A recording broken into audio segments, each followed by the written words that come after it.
Olá pessoal, tudo bem com vocês? Hoje vamos falar sobre o governo Collor de Mello. Bom, o governo Collor de Mello, para quem não sabe, vai ficar sabendo aqui agora, ele marcou a volta da democracia brasileira com a eleição direta para presidente após 21 anos de ditadura militar. Numa campanha marcada pelo fortíssimo apelo de marketing, Fernando Collor de Mello, para vocês terem uma ideia, tomou posse a presidência da República com apenas 40 anos, ganhando de figuras tradicionais como Lula, Brizola, Ulisses Guimarães e Mário Covas. O caçador de Marajás, de Alagoas, como ficou conhecido, ele iniciou seu governo causando grande impacto na economia do país e logo atingiu grande rejeição popular, que culminou com o fracasso dos planos implantados e as gravíssimas denúncias de corrupção que envolviam ministros e a primeira-dama, e acabou eclodindo com a denúncia de seu irmão Pedro Collor de Mello em uma entrevista para a revista Veja sobre os esquemas de corrupção de sua campanha, liderados por então o seu contador PC Farias. Collor de Mello colecionou marcas históricas e foi o primeiro presidente eleito diretamente após a ditadura militar. Digamos que seja o mais jovem e também o primeiro a sofrer impeachment e interromper seu governo na metade, sem que houvesse algum tipo de golpe de Estado. Podemos dizer que foi uma ditadura entre Jânio Quadros e Collor de Mello. Ou seja, o último presidente eleito, Jânio Quadros, na década de 60, e Collor de Mello, 21 anos depois do governos dos militares. Falando de Jânio, usando uma vassoura como símbolo de sua campanha política, Jânio Quadros prometia acabar com a corrupção do nosso país. Jânio Quadros, pessoal, foi eleito como 22º presidente do Brasil, mas seu mandato não durou muito, já que tomou posse em 31 de janeiro do ano de 1961 e renunciou em 25 de agosto do mesmo ano, por pressões militares.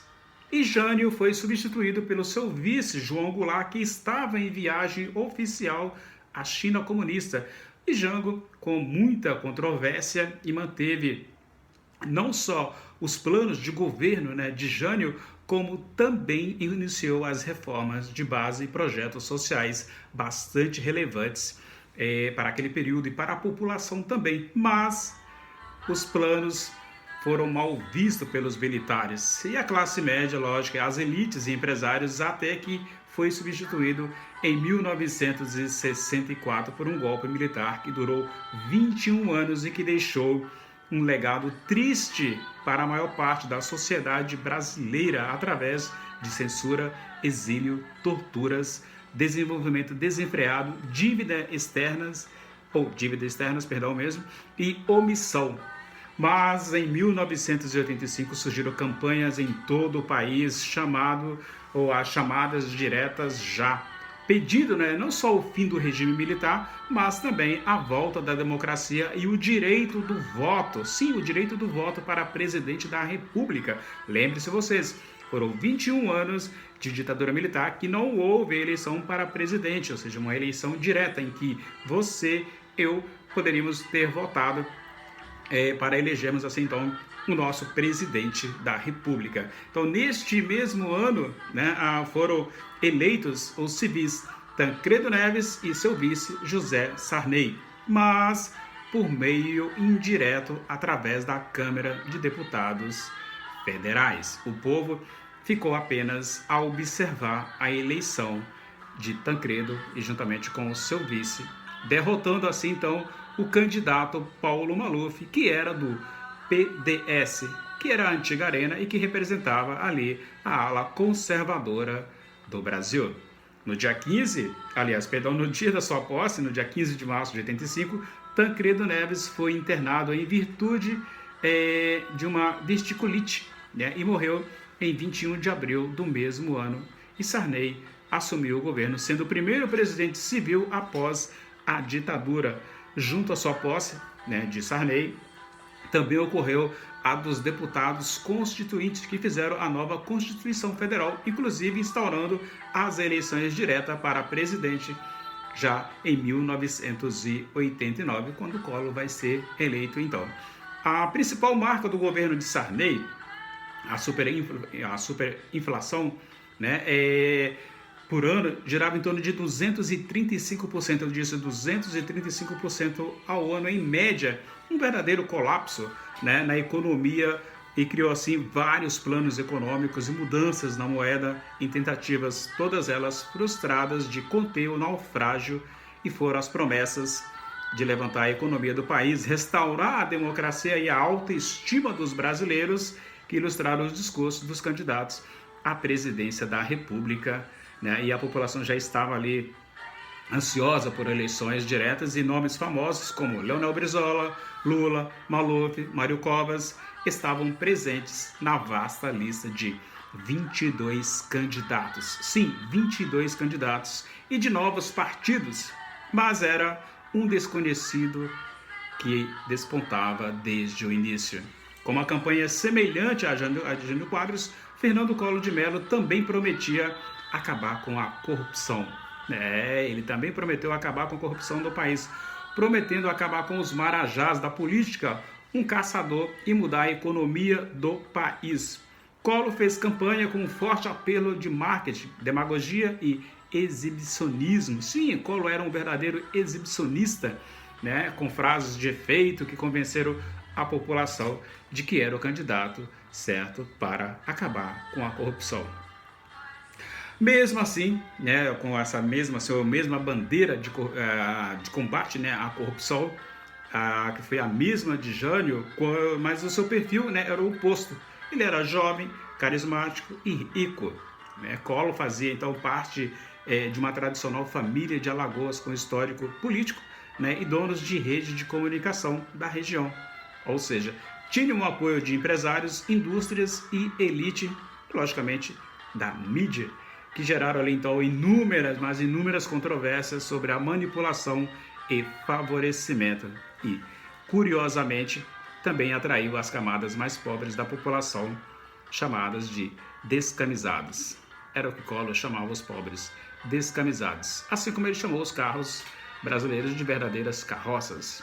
E conforme a lei, nenhum candidato conquistou, né, a maioria dos votos válidos, e foi preciso recorrer a um segundo turno entre os dois mais votados, Collor e Lula, né, com assumidas vantagens em debates em redes de TV e sem pudores, né, para vincular notícias falsas sobre o candidato adversário. Causou então ali um pânico à parte da população, que tornou o presidente do Brasil mais jovem da história e o primeiro eleito diretamente desde 1960. Ou seja, se você acha que fake news é de agora, lê do engano, meu camarada. Para quem acompanhou aquela eleição como eu, em 88, 89, sabe muito bem das falcatruas que ali ocorreram. A ascensão e queda de Fernando Collor de Mello. No ano que antecedeu a sua posse, a inflação girava em torno de... atingiu o recorde, de 1972,91%, tornando assim, né, a prioridade para qualquer presidente eleito, ou seja, acabar com a inflação. E o que causou, né, uma grande expectativa sobre Fernando Collor de Mello, que causou sua campanha em mudar esse quadro e acabar com os corruptos. Vejamos. No dia seguinte à sua posse, foi decretado pelo governo o feriado bancário. Por aí já começa a ideia. O feriado bancário com a ajuda de Sarney e a sua nova ministra, Zélia Cardoso de Mello, prima do então presidente Fernando Collor de Mello. E foi em cadeia nacional explicar como seria feito o plano, né? O Plano Brasil Novo, ou Plano Collor, como ficou muito bem conhecido, né? E era a volta do Cruzeiro, congelamento de salários e preços e diminuição da estrutura administrativa, com extinção aí de ministérios e órgãos, né? De mudanças, e mudança mais importante de todas foi o confisco do depósito bancário, ou dos depósitos bancários maiores do que 50 mil cruzeiros por 18 meses. Então foi uma febre, um auê quando as pessoas que tinham dinheiro na conta e que votaram no Collor tiveram ali o seu dinheiro sendo surrupiado, confiscado pelo governo. Foi um chororô absurdo. Eu, como não tinha nada na conta, né, não chorei, mas a sociedade pagou um preço caro por isso. E o intuito de confiscar era justamente porque diminuir a quantia de moeda em circulação e melhorar assim os cálculos das aplicações financeiras que foram aprovados ali pelo Congresso Nacional. O confisco, né, bancário ia contra os princípios da nova Constituição, que tinha acabado de ser homologada ali, né, em 88, que dava direito à propriedade privada do cidadão. Né? O assunto foi um debate recorrente pelos candidatos à presidência e não fazia parte da proposta do Collor. Estava longe, por isso, senão ele não seria eleito. E assim, a repercussão do plano entre a população foi a pior possível, lógico, com muitas pessoas perdendo seus negócios e poder aquisitivo, até mesmo houve casos de suicídio no Congresso. O Collor também não gozava de tranquilidade, já que a sua legenda, o PRN, Partido da Renovação Nacional, tinha pouca tradição, né? Como o PSL, né? Era um partido que não surgiu do nada e elegeu alguém.